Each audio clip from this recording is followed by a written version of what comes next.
बहुलक है ना? जी जी। किसको बोलते हैं बहुलक?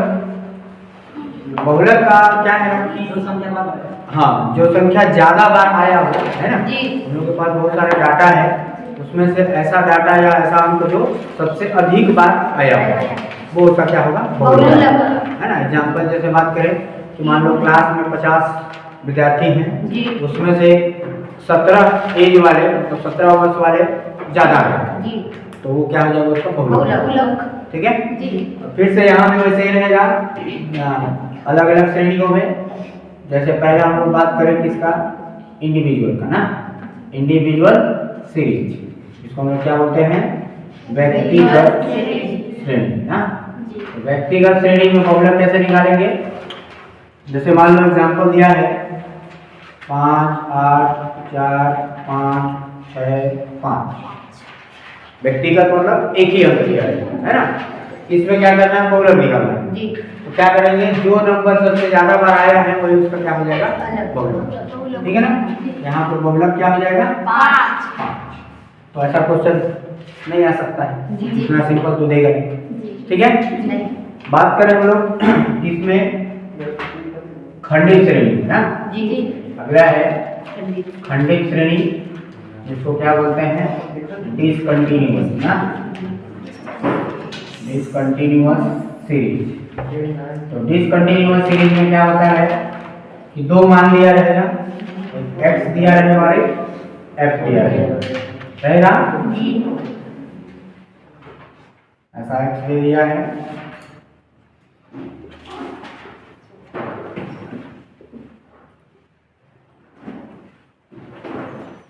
ठीक।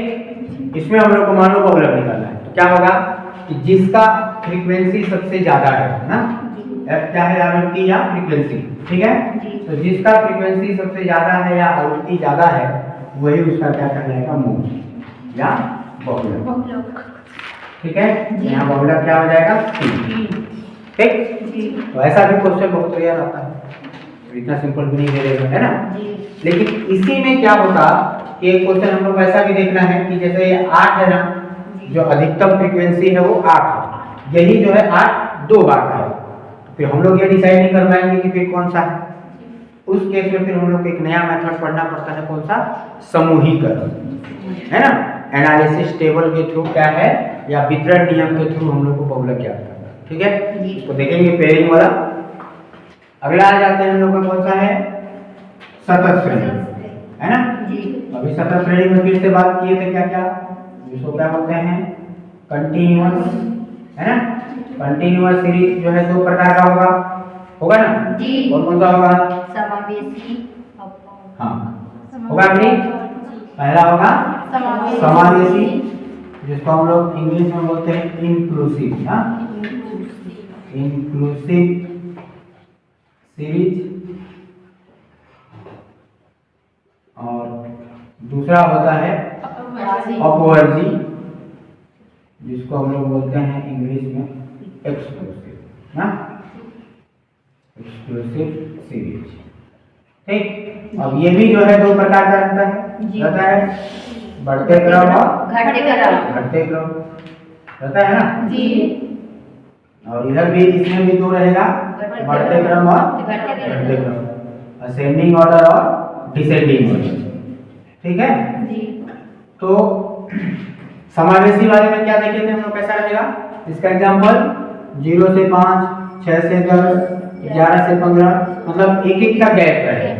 ठीक है, उसके केस में गैप नहीं रहेगा ना। एग्जांपल 0 से 5, 5 से 10, 10 से 15, मतलब जहाँ पहले वर्ग का उच्च सीमा खत्म हो रहा है, वहीं से दूसरे वर्ग का निम्न सीमा स्टार्ट होता है, लोअर लिमिट स्टार्ट होता है।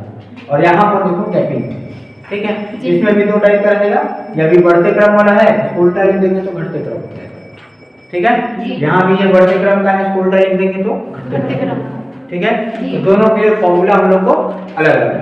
ठीक है, क्या क्या फॉर्मूला है? यहाँ भी बात करें सतत श्रेणी वाले का, तो दो फॉर्मूला है, जैसे माध्यिका में जो फॉर्मूला था बढ़ते क्रम और घटते क्रम ना, इसमें भी दो फॉर्मूला हम लोग को पढ़ना है।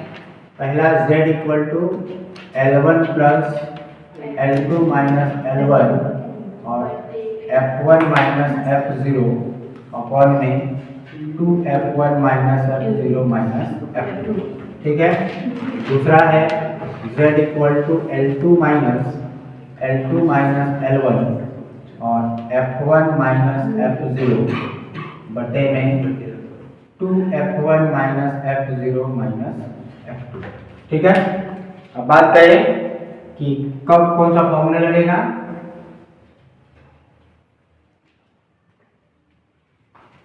तो एक हो गया तुम्हारा बढ़ते क्रम का और एक हो गया घटते क्रम का। ये हो गया तुम्हारा बढ़ते क्रम वाला में। ठीक है, असेंडिंग ऑर्डर। ठीक है, असेंडिंग ऑर्डर के लिए हम लोग को ये फॉर्मूला यूज करना है। और दूसरा है घटते क्रम, है ना, घटते क्रम का डिसेंडिंग ऑर्डर। ठीक है जी, डिसेंडिंग ऑर्डर। ठीक, अब यहाँ बात कर लें हम लोग जहां L1 क्या रहेगा, बहुलक वर्ग की निम्न सीमा, है ना। पहले बहुलक वर्ग डिसाइड कर लेंगे। तो क्या, lower limit of mode class. ठीक है। L2 क्या रहेगा, बहुलक वर्ग की क्या, उच्च सीमा, है ना, उच्च सीमा। फिर क्या बच गया, F1, F0 और F2। F1 किसको बोलते हैं, बहुलक वर्ग की आवृत्ति ना। जो भी हम लोग बहुलक वर्ग डिसाइड कर लिए हैं उसकी आवृत्ति, बहुलक वर्ग की आवृत्ति। और ये है बहुलक वर्ग से पहले की आवृत्ति ना, F0 यही हुआ ना, दो। और F2 बहुलक वर्ग के बाद की आवृत्ति। बात समझ में आया, है ना। ये इंपॉर्टेंट है, यहाँ पर ध्यान रखना होगा। कई जगह फॉर्मूला में देखना चेंज होता है कई बुकों में, है ना। ये हमारा है कि F1 F0 का ऐसा काम करना। ठीक है, फॉर्मूले में कहीं कहीं F1 को F0 को ले लेता है वो बहुलक वर्ग का, तो जैसा तुम लोग को याद है ना। क्या, L1 क्या रहेगा, बहुलक वर्ग की निम्न सीमा ना, lower limit of mode class. L2 बहुलक वर्ग जो रहेगा उसका उच्च सीमा। F1 रहेगा बहुलक वर्ग की आवृत्ति या फ्रीक्वेंसी। F0 बहुलक वर्ग से पहले वाला का आवृत्ति। और F2 रहेगा बहुलक वर्ग के बाद वाले का। क्लियर है, क्वेश्चन देखें। तो क्वेश्चन जैसे मान लो, रख पर इसको, क्वेश्चन दिया है वर्ग जो है 0 से 10, 10 से 20, 20 से 30, 30 से 40, 40 से 50 और आवृत्ति ले लिया है या फ्रीक्वेंसी 2, 5, 7, 2, 5, 7, 5, 2। ठीक, तो कब करें इसको जी। अच्छा, सबसे पहले देख लेते हैं क्या। अब यहाँ पर देखते के साथ हम लोग को क्या करना है, मोड क्लास डिसाइड करना है ना। तो जिसका आवृत्ति सबसे ज्यादा है वो क्या कहलाएगा, मोड क्लास। ठीक है ना, ये क्या कहलाएगा, मोड क्लास, या हिंदी में बात करें तो बहुलक वर्ग। कई बार अभी क्वेश्चन पूछ लेता है ना पीएटी में कि ऐसा क्वेश्चन देगा, निम्न से निम्न में बहुलक वर्ग कौन सा होगा। ठीक है, अब बहुलक वर्ग हो गया तो ये क्या कहलाएगा, L1 होगा जी। और L2 क्या कहलाएगा, 30 होगा कि नहीं। फिर F1 की बात करेंगे तो क्या कहलाएगा, बहुलक वर्ग की आवृत्ति, मतलब ये हो जाएगा हम लोग का F1। और F0 कौन सा होगा, बहुलक वर्ग से पहले की, तो इसके ठीक पहले कौन सा होगा, ये हो गया हम लोग का F0। और बहुलक वर्ग के बाद वाला मतलब ये हो गया F2। क्लियर जी, ठीक है ना। अब फॉर्मूला में मान रख देते हैं। फॉर्मूला जो है कौन सा फॉर्मूला लगेगा, पहला वाला, बढ़ते क्रम का है, ठीक है ना। तो पहला वाला फॉर्मूला लगा लेते हैं, क्या हो जाएगा, L1 है ना, Z इक्वल टू L1 कितना है 20 प्लस L2 माइनस 20 माइनस 10, ठीक है ना, नहीं सॉरी 30 माइनस 20 है ना, और गुणे में क्या रहेगा F1 कितना है 7, F0 का मान है 5, ठीक है, बटे में 2F1, तो 2 गुणे F1 का मान कितना है 5 की 7 और F0 5 और F2 भी 5। सॉल्व कर दो, कितना आ जाएगा 20 है ना, प्लस यहाँ बचेगा 10 गुणे 7 में से 5 गया 2 और बटे में 14 माइनस 10, 5 5 10, फिर कितना बचेगा 20 प्लस 20 बटे में 4 बचेगा ना, 4 से भाग कर देंगे, 4 पंचे 20, कितना हो जाएगा 20 और 5 25, तो ये हो जाएगा इसका आंसर, ठीक है बहुलक। तो ये हो गया किसका सतत श्रेणी में ही किसका है ये अपवर्जी श्रेणी ना, एक्सक्लूसिव वाला। अब देखते हैं ये जो क्वेश्चन है किसका है समावेशी श्रेणी ना, तो यहाँ पर पहले लिख लेना है इसको कि समावेशी श्रेणी है ना, या समावेशी वर्ग है, इसको अपन हिंदी में बोलते हैं इंक्लूसिव ना, इंक्लूसिव हो गया। और एक और टेबल बना लेते हैं साथ में, क्या कहलाएगा वो एक्सक्लूसिव ना, एक्सक्लूसिव में क्या बोलेंगे इसको अपवर्जी श्रेणी।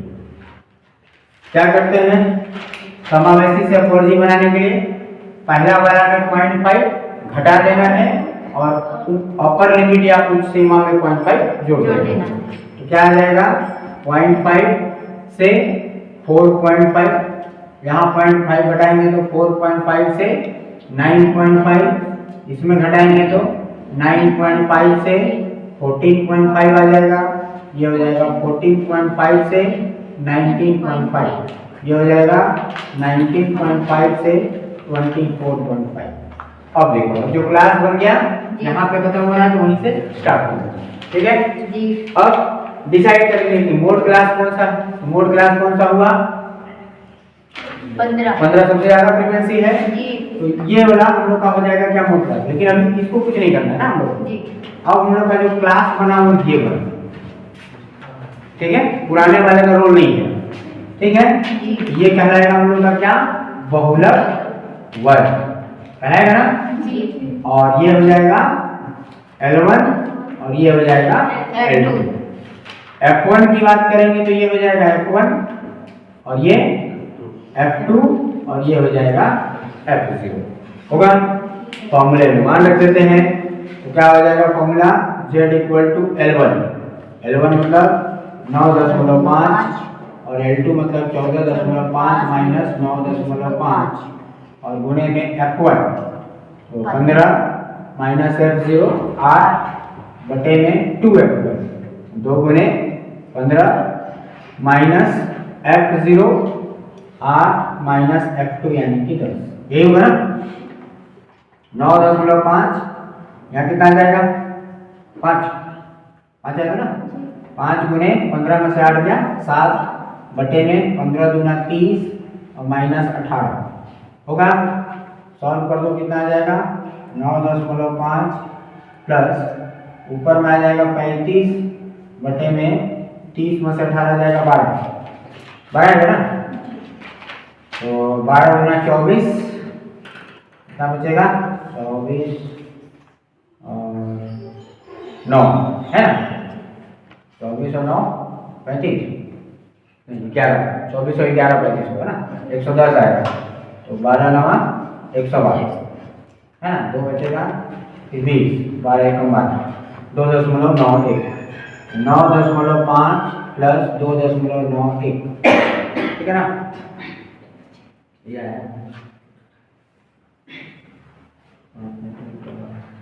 2, इसको 2 काउंट कर लिया देख लेना है ना, इतना भी सही है। वैसे आधा से ज्यादा आ जाता है तो हम लोग बढ़ा लेते हैं, हम बड़े हो गए ना भाग करने से, ठीक है। तो कितना आ जाएगा 1 9 5 14 9 2 11 और 1 12, 12.41 या तो फिर 12.42, दोनों में जो भी आंसर होगा ऑप्शन है ना, इसका आंसर हो जाएगा। अच्छा एक चीज और इसमें ना क्वेश्चन को घुमाता है कभी कभी कि जैसे मान लो यहाँ पर हम लोग का जो मैक्सिमम वाला था वो यहाँ दिया है, अगर ये मैक्सिमम यहाँ दे देता तो क्या होता, F1 हो जाता जी। होता कि नहीं, ये 15 जो है यहाँ रहता तो क्या होता, मान लो इस 15 को यहाँ लिख दिए और यहाँ लिख दिए कितना था, 4 था हाँ जो भी, तो 15 यहाँ हो गया तो क्या हो गया, मोड ग्रास ये बन जाएगा जी, बनेगा कि नहीं, मोड ग्रास बन जाएगा तो ये हो जाएगा L1, ये हो जाएगा L2 और ये सबसे मैक्सिमम है तो यही कहलाएगा हम लोग का F1। अब F2 क्या होगा इसमें, उसके बाद होना चाहिए ना, F2 मतलब उसके बाद कोई फ्रीक्वेंसी है क्या, नहीं, तो इस केस में F2 का मान क्या हो जाएगा, 0, ठीक है। F1 का मान रहेगा, F1 क्या रहेगा 10, ठीक। सेम ऐसा ही केस अगर ऊपर में आ जाता मैक्सिमम है ना, मान लो यहाँ पे 15 दे देता तो ये मैक्सिमम हो गया, उस केस में ये बॉबलर वर्ग हो जाएगा तो ये F1 कहलाएगा, F2 हो जाएगा हम लोग का क्या 8 और F0 क्या हो जाता 0। क्लियर है ना, कंफ्यूज नहीं हो गया, तो ऐसा वाला भी क्वेश्चन दे देता है, ठीक है। फिर खोलते रह जाओगे कि F2 कहाँ गया है ना, F2 कहाँ गया 0 है कि नहीं। अब एक चीज ध्यान रखो कि कभी भी मनुष्य को ना अपना व्यक्तित्व जो है कैसा रखना चाहिए, शून्य, आदमी को अपना व्यक्तित्व को कैसा रखना चाहिए, शून्य। शून्य में कौन का घटा लेगा, कोई घटाएगा नहीं घटाएगा, लेकिन ये जहां बाद में मिल जाएगा तो महल हो जाएगा, नहीं हो बाद में देखो है कि नहीं, 10 हो गया, 2 लगा लिया, बाद में जितने बार जुड़ते जाएगा, तो ऐसा व्यक्तित्व रखना चाहिए कि उसमें से कोई घटा ना पाए, लेकिन तुम जिसके साथ जुड़ जाओ तो वो हैवी हो जाए। अभी 1 रुपया था, तुम नहीं जुड़े हो तो अब तुम अगर उसके साथ जुड़ गए तो क्या हो गया, बढ़ा कि नहीं बढ़ा है, लेकिन तुम्हारे में से कोई घटा पाएगा, 0 में से क्या घटा होगा, कोई घटा नहीं ना। चलिए तो ये हो गया, अब क्या बच गया, तो ना समूहीकरण विधि द्वारा बहुलक ज्ञात करना, या ऐसे को बोलते हैं वितरण नियम ना, वितरण नियम भी बोलते हैं, और इंग्लिश की बात करें तो एनालिसिस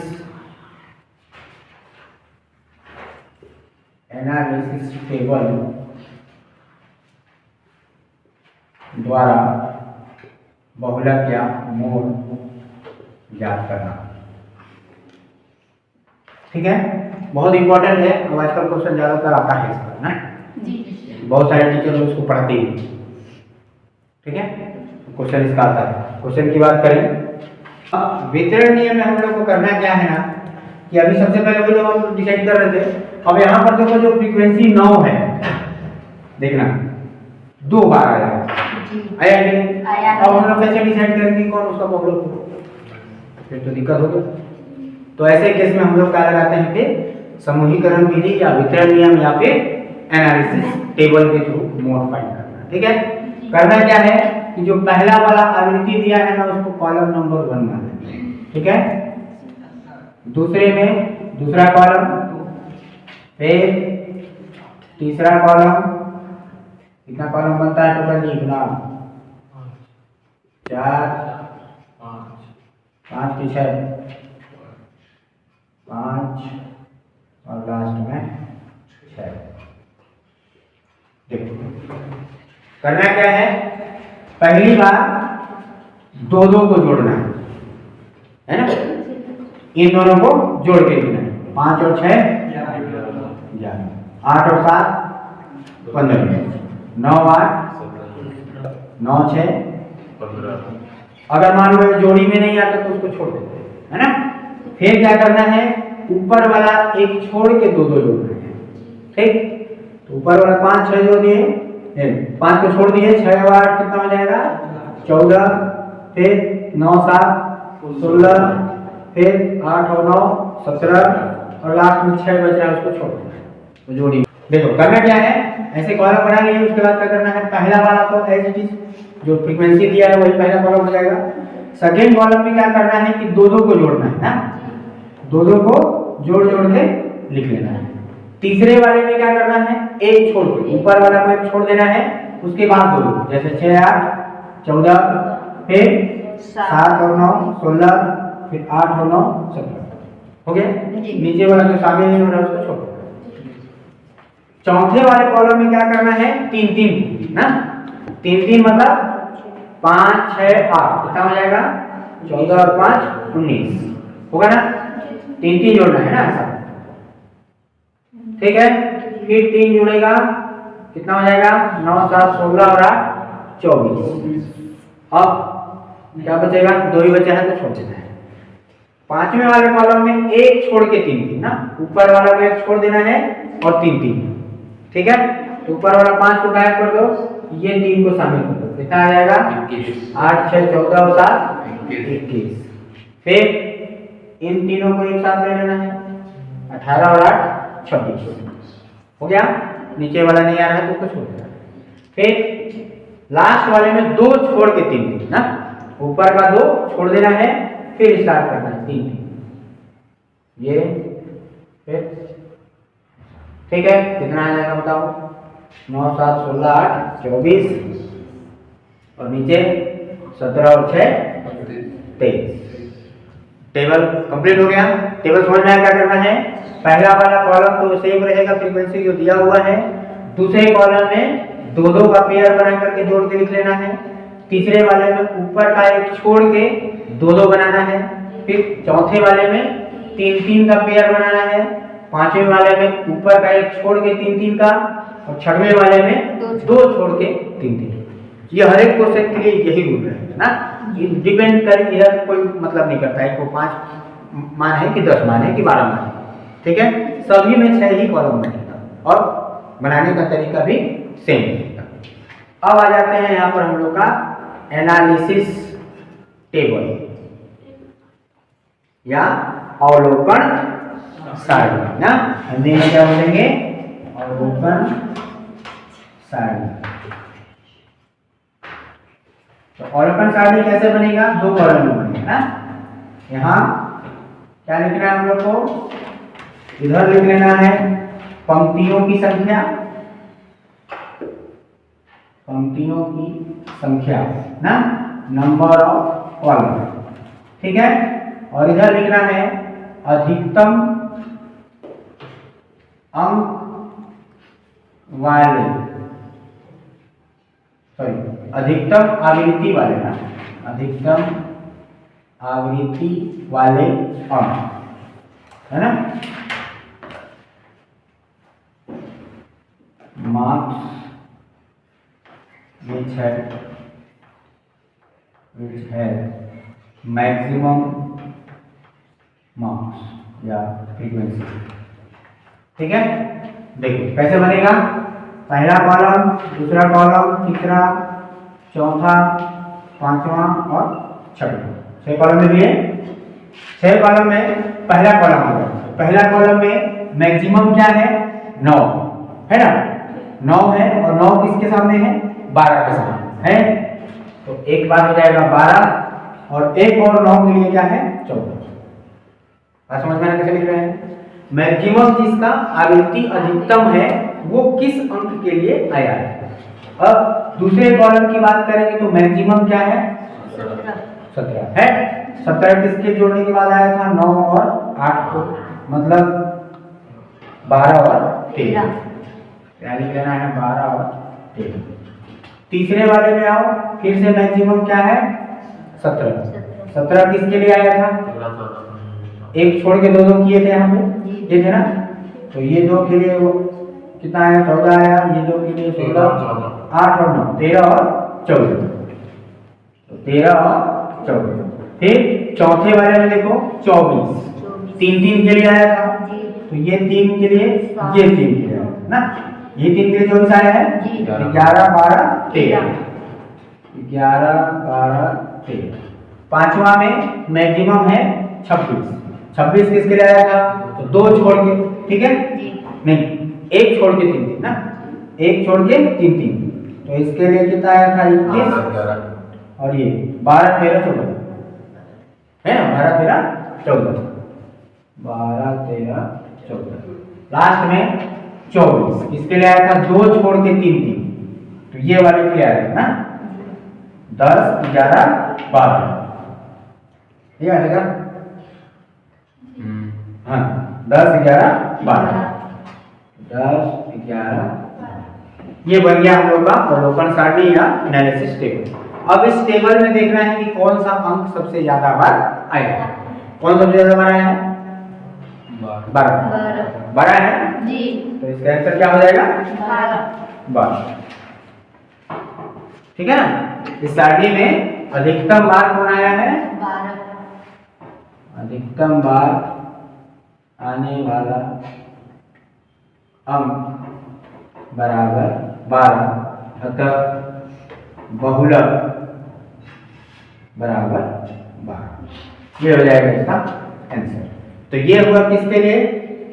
समूहीकरण विधि किसमें है? ये खंडित श्रेणी में ना, खंडित श्रेणी में अवलोकन सारणी द्वारा या समूहीकरण विधि द्वारा। अब सेम ऐसा ही क्वेश्चन किसमें आ सकता है? क्लास वाले में सतत श्रेणी दिया है, उसमें भी ऐसा आ सकता है। तो उसमें जब ऐसा करोगे तो क्या आएगा तुम्हारा? यहाँ पर बहुलक आएगा, क्लास आएगा, है नहीं? जैसे यहाँ पर डायरेक्ट अंक था तो वहां पर हम लोग काउंट करते कि बहुलक आ रहा है, वर्ग, फिर वर्ग से डिसाइड करते कि कौन सा वर्ग जो है बहुलक वर्ग होगा, और फिर उसके अनुसार में हम लोग क्या हो जाता? L1 L2 F1 F2 और F0, तो फॉर्मूला में मान लेते हैं। ठीक है, एक क्वेश्चन उसका भी कर लेते हैं। तो नेक्स्ट आ जाता है हम लोग सतत श्रेणी वाला, है ना।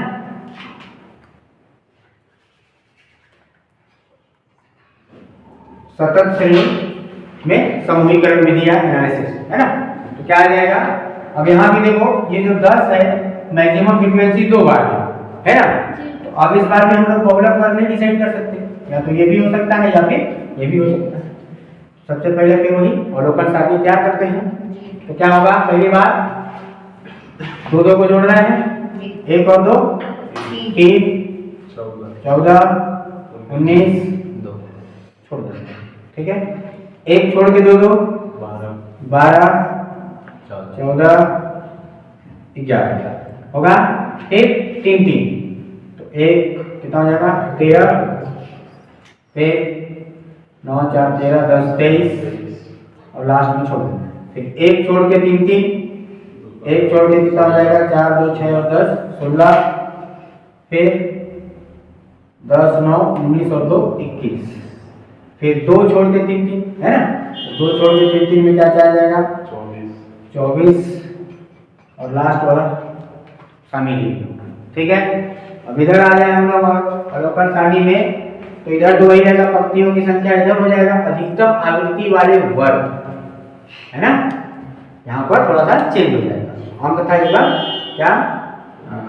क्लास विच है मैक्सिमम फ्रीक्वेंसी, अधिकतम आवृत्ति वाले वर्ग। तो आ जाते हैं पहले कॉलम में। पहला कॉलम में मैक्सिमम क्या है? 10। 10 किसके लिए आया है? 10 और 15, है ना। फिर 20 और 25, 2 है ना, है तो 2। फिर दूसरे वाले में देखो 19 किसके लिए आया है? इन दोनों को जोड़ने के बाद आया था, तो 20 से 25, 25 से 30, तो 20 से 25, 25 से 30। तीसरे कॉलम में आ जाते हैं, तो मैक्सिमम है 14, किसके लिए आया है? 1 छोड़ के 2 2 था, तो ये वाला ना, 15 से 20, 20 से 25, 15 से 20 और 20 से 25। चौथे में क्या है? 23 किसके लिए आया था? 3 3 वाला में है ना, तो ये 3 था और ये 3, तो 15 से 20, 20 से 25, 25 से 30, 15 से 20, 20 से 25 और 25 से 30। पांचवें कॉलम में आ जाए तो 21 21 किसके लिए, एक छोड़ के ना, ये तीनों के लिए आया था मेरे ख्याल से, है ना। हाँ, तो 20 से 25, 25 से 30, 30 से 35, 20 से 25, 25 से 30 और 30 से 35। लास्ट वाले में 24 किसके लिए आया था, दो छोड़ के 3 3, तो 10 से 15, 15 से 20, 20 से 25, 10 से 15, 15 से 20 और 20 से 25। अब इसमें हम लोग को खोजना है कि मैक्सिमम बार कौन सा क्लास या वर्ग आया है। तो मैक्सिमम बार कौन सा आया है, 20 से 25 आया ना। तो 20 से 25 जो है ना हम लोग का अधिकतम बार आया है, मैक्सिमम बार, इसलिए यहाँ पर 20 से 25 क्या हो जाएगा, बहुलक वर्ग होगा ना।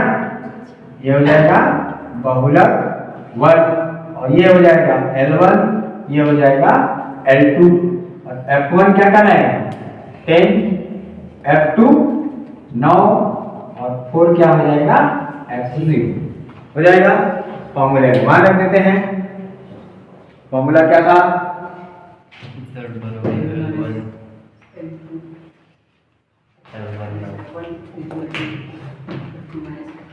Z इक्वल टू L1 ना, L1 मतलब 20 प्लस L2, तो 25 माइनस 20 और इंटू में F1 माइनस F0, तो 10 माइनस 4 और नीचे में 2F1, F1 यानी कि 10 माइनस F0 4 और माइनस F2 मतलब कि 9। सॉल्व कर लो कितना आ जाएगा, Z इक्वल टू 20 आ जाएगा यहाँ पे, प्लस यहाँ हो जाएगा 5 गुने में, ऊपर सॉल्व कर देते हैं।